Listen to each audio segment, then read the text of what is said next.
हैदराबाद के इलाके भोलकपुर की पद्मशाली कॉलोनी में वाक़ प्लास्टिक अशिया बनाने वाली फैक्ट्री में इतवार की रात जबरदस्त आग भड़क उठी, जिससे इलाके में खौफ व हरास फैल गया। इत्तलात के मुताबिक आग फैक्ट्री के प्लास्टिक गोदाम से शुरू हुई और तेजी से करीबी दुकानों और घरों तक फैल गई। गहरे धुएं के बाइस मुकामी लोग घरों से बाहर निकल आए। वाक़े में गोदाम के अंदर मौजूद 2 अफराद धुएं के बाइस मुतासिर हुए, जिन्हें फौरी तौर पर करीबी अस्पताल मुंतकिल किया गया, जहाँ उनकी हालत मुस्तहकम बताई जा रही है। मजमूई तौर पर 5 मकानात और 2 गोदाम इस आग से मुतासिर हुए। वाक़े की इत्तला मिलते ही फायर डिपार्टमेंट और पुलिस मौके पर पहुंच गए और तकरीबन 10 फायर इंजनों की मदद से कई घंटों की जदोजहद के बाद पीर की अरल सुबह आग पर काबू पाया। ये वाक़या मुशीराबाद पुलिस स्टेशन हुदूद में पेश आया। आग लगने की असल वजह ताहाल मालूम नहीं हो सकी, जबकि तहकीकात जारी है।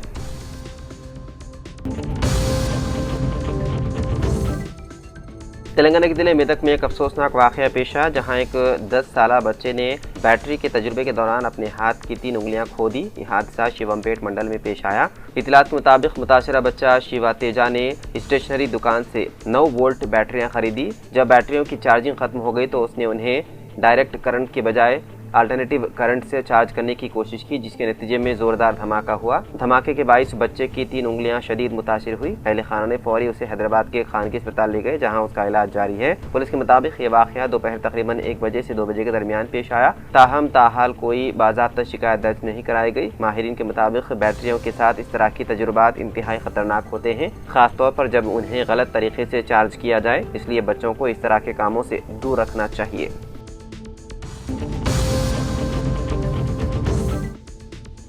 चार रियासतों आसाम, मगरबी बंगाल, तमिलनाडु, केरला और मरकज के ज़ेर इंतज़ाम पुडुचेरी में वोटों की गिनती का अमल जारी है। मगरबी बंगाल में तृणमूल कांग्रेस 96, बीजेपी 193 और कांग्रेस 2 नशिस्तों पर आगे चल रही है। तमिलनाडु में डीएमके 60, अन्नाडीएमके 62 और टीवीके 110 नशिस्तों पर आगे चल रही है।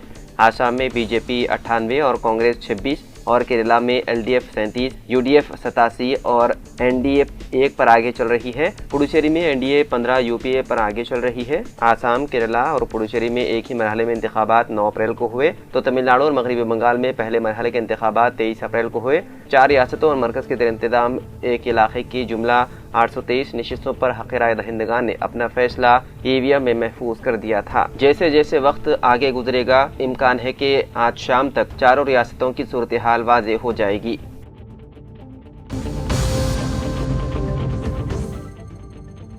हैदराबाद में गैर कानूनी एलपीजी रिफिलिंग रैकेट चलाने वाले 5 रुकनी टोली को गोशा महल पुलिस ने गिरफ्तार कर लिया। मुल्जिमान की शिनाख्त आले साई कुमार, डी प्रवीण कुमार, मकादिया अमित कुमार, दलमुआ विनीत कुमार और पोसा गणेश के तौर पर हुई है। ये मामला उस वक्त सामने आया जब कम वजन यानी कि तकरीबन 28 किलो एलपीजी सिलेंडर्स के फरोख्त की शिकायत मौसूल हुई।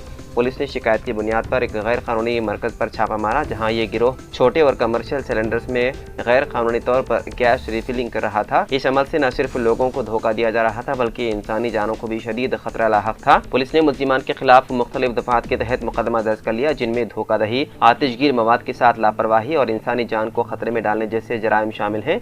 इसके अलावा एक्सप्लोजिव एक्ट की दफात भी लगाई गई है।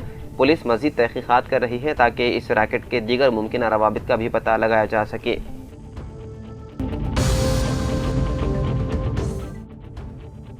तेलंगाना से आदमीन हज का पहला काफिला इतवार की रात हज हाउस नामपल्ली से रवाना हुआ। 430 आदमीन पर मुश्तमिल ये काफिला पीर की अरल सुबह 5 बजे सऊदी अरब के लिए रवाना हुआ। इस मौके पर रियासती वजीर अक़लियती बहबूद मोहम्मद अज़हरुद्दीन, वक्फ बोर्ड चेयरमैन सैयद अज़मतुल्लाह हुसैनी, उलमाए कराम और हज कमेटी के अहदेदारान मौजूद थे। वजीर ने आदमीन से अपील की है कि वो हज के दौरान ज्यादा वक्त इबादत में गुजारें, मुक़द्दस मकामात का एहतराम करें और सोशल मीडिया व वीडियोग्राफी से इज्तनाब करें। उन्होंने कहा कि आज़मीन अल्लाह के मेहमान हैं और उनकी खिदमत हुकूमत की जिम्मेदारी है।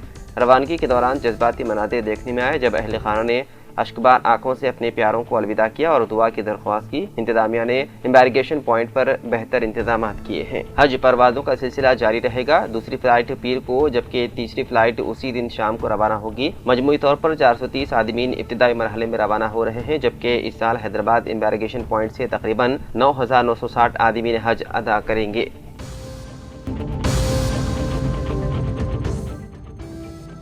हैदराबाद के इलाके जड़ीमिटला पुलिस स्टेशन हदूद में वाक़ चिंतल अम्बेडकर नगर में एक होलनाक वाक़या पेश आया, जहाँ एक खातून ने अपने बेटे के साथ मिलकर अपने ही आशिक को कत्ल कर दिया। रियासत आंध्र प्रदेश के जिले अनमैया से ताल्लुक रखने वाला 40 साला शिवारेड्डी गुज़िश्ता 10 साल से खातून के साथ लिव इन रिलेशनशिप में रह रहा था। खातून का 19 साला बेटा भी था, उनके साथ ही रह रहा था। बताया गया है कि शिवारेड्डी गुज़िश्ता कुछ अरसे से खातून और उसके बेटे को मुसलसल हरासा और परेशान कर रहा था। इतवार की रात तंग आकर माँ और बेटी ने गोश्त काटने वाले छुरे से हमला करके शिवारेड्डी को मौत के घाट उतार दिया। मुलजिमीन नाश को एक थैले में बंद करके कहीं और ठिकाने लगाने की कोशिश कर रहे थे कि पुलिस को इसकी इत्तला मिल गई। पुलिस ने मौके पर पहुंचकर नाश को कब्जे में ले लिया और दोनों मुलजिमीन को गिरफ्तार करके तफ्तीश शुरू कर दी।